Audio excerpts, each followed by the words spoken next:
64 रिद्धि से रस रिद्धि एवं क्षेत्र रिद्धि। तपश्चरण के प्रभाव से योगीजनों को चमत्कारिक शक्तियां प्राप्त हो जाती हैं, उन्हें रिद्धियां कहते हैं। रिद्धियां मूल में तो अनेकों हो सकती हैं, किंतु आगम के अनुसार वर्णित रिद्धियों की संख्या 8 बताई गई है। बुद्धि रिद्धि, विक्रिया रिद्धि, क्रिया रिद्धि, तप रिद्धि, बल रिद्धि, औषधि रिद्धि, रस रिद्धि एवं क्षेत्र रिद्धि। इन 8 रिद्धियों के 64 उत्तर भेद होते हैं।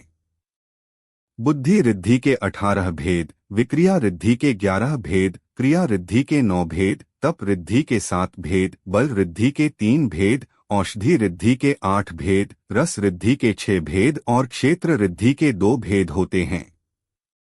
रस रिद्धि, तप के प्रभाव से रस रहित भोजन आदि भी रस रूप हो जाना रस रिद्धि है। इसके 6 भेद है: आशीविष, दृष्टिविष, क्षीरस्रवी, मधुरस्रवी, अमृतस्रवी और सर्पिरास्रवी, घृतस्रावी हैं। राजवार्तिक 3। क्षेत्र रिद्धि, मुनि के तप का निमित्त पाकर क्षेत्र में ऐसी शक्ति बढ़ जाना जिससे थोड़े क्षेत्र में बहुत अधिक वस्तुएं समा जाने पर भी भीड़ नहीं होना क्षेत्र रिद्धि है। इसके अक्षीण महानसिक रिद्धि और अक्षीण महालय रिद्धि ये 2 भेद है। 1. आशीर्विष रिद्धि, तप के बल से योगी के वचन में ऐसी शक्ति उत्पन्न हो जाना कि यदि कदाचित क्रोध के वशीभूत हो वे ऐसा वचन कहे कि तू मर जा, तो वह उसी समय उनके वचन से जहर चढ़कर मर जाए, यह आशीर्विष रस रिद्धि है। आशीष है विष वचन जिनका वे आशीर्विष कहे जाते हैं। मर जाओ इस प्रकार जिनके प्रति निकला हुआ जिनका वचन उसे मारता है। भिक्षा के लिए भ्रमण करो ऐसा वचन भिक्षार्थ भ्रमण कराता है। शिर का छेद हो ऐसा वचन शिर को छेदता है। आशीर्विष नामक साधु है। धवला 9/85।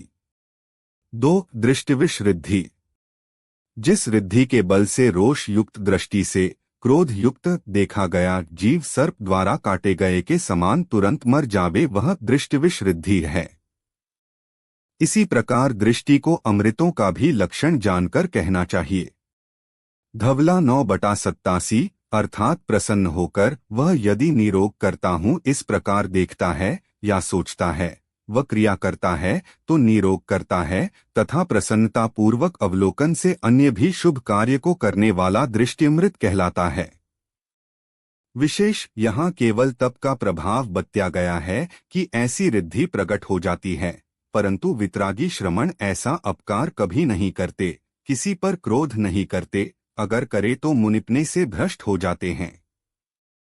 3. क्षीरस्रवी रिद्धि, जिस रिद्धि के प्रभाव से योगी के हाथ में रखा हुआ रूखा सूखा नीरस भोजन भी दुग्ध परिणाम को प्राप्त हो जाए वह क्षीरस्रावी रिद्धि कही जाती है। अथवा जिस रिद्धि से मुनियों के वचनों के श्रवण मात्र से ही मनुष्य तिर्यंचों के दुहखादि शांत हो जाते हैं उसे क्षीरस्रवी रिद्धि समझना चाहिए। अन्य रसों में स्थित द्रव्य का तत्काल ही क्षीर स्वरूप से परिणमन कैसे संभव है? जिस प्रकार अमृत समुद्र में गिरे हुए विष का अमृत रूप परिणमन होने में कोई विरोध नहीं है, उसी प्रकार 5 महाव्रत, 5 समिति और 3 गुप्तियों के समूह से घटित अंजलिपुट में गिरे हुए सब आहारों का क्षीर स्वरूप परिणमन होने में कोई विरोध नहीं है। धवला 9/100। 4. मधुरस्रवी रिद्धि, जिस रिद्धि के प्रभाव से योगी के हाथ में रखा हुआ रूखा सूखा नीरस भोजन भी मधुर रस से युक्त हो जावे वह मधुस्रवी रिद्धि है। अथवा जिस रिद्धि से योगी के वचन सुनने मात्र से मनुष्य व तिर्यंच के दुखादि नष्ट हो जाते हैं उसे मधुस्रवी रिद्धि कहते हैं। 5. अमृतस्रवी रिद्धि, जिस रिद्धि के प्रभाव से योगी के हाथ में रखा हुआ रूखा सूखा नीरस भोजन भी अमृत के समान पुष्टिकारक हो जावे वह अमृतस्रवी रिद्धि है। जिस रिद्धि से योगी के वचनों के श्रवण होने से शीघ्र ही दुहखादि नष्ट हो जाते हैं वह अमृतस्रावी नामक रिद्धि है। 6. सर्पिरास्रवी घृतस्रावी रिद्धि, जिस रिद्धि के प्रभाव से योगी के हाथ में रखा हुआ रूखा सूखा नीरस भोजन भी क्षण मात्र मेधी के समान बलवर्धक हो जाए, सर्पिरास्रवी रिद्धि घृतस्रावी रिद्धि हैं।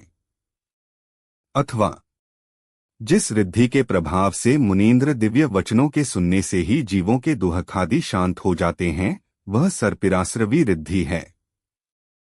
एक अक्षीण महानस क्षेत्र रिद्धि। यह लाभांतराय कर्म के उत्कृष्ट क्षयोक्षम से किसी मुनि के ऐसा अतिशय प्रकट हो जाना कि जिस पात्र से उन्हें आहार दिया उस पात्र में उस दिन भोजन इतना बढ़ता जाता है कि उस दिन चक्रवर्ती की पूरी सेना कटक भी खावे तो भी वह भोजन लेशमात्र भी क्षीण नहीं होता, वह अक्षीण महानस रिद्धि है। 2 अक्षीण महालय क्षेत्र रिद्धि। जिस रिद्धि से समचतुष्कोण 4 धनुष प्रमाण क्षेत्र में मुनिराज विराजमान हैं, वहां असंख्यात देव मनुष्य और तिर्यंच ये सभी आकर बैठे तो भी वहां भीड़ नहीं हो, सभी का परस्पर में बाधा रहित सुखपूर्वक बैठ जाना अक्षीण महालय रिद्धि है।